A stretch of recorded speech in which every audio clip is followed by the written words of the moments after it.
देवताकार्यसिद्ध्यर्थं सभास्तम्भसमुद्भवं श्रीनृसिंहं महावीरं Namami ऋणमुक्तये।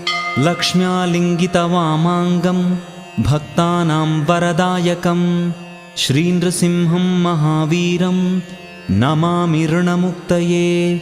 आन्त्रमालाधरं शङ्खचक्राब्जायुधधारिणं श्रीनृसिंहं महावीरं Namami ऋणमुक्तये।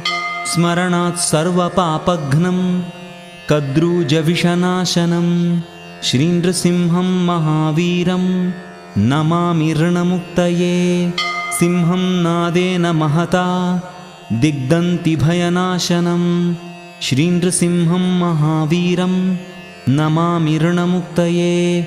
प्रह्लादवरदं श्रीशं दैत्येश्वरविदारणं श्रीनृसिंहं महावीरं Namami ऋणमुक्तये।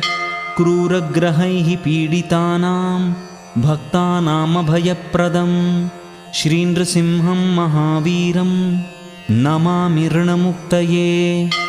वेदवेदान्तयज्ञेशं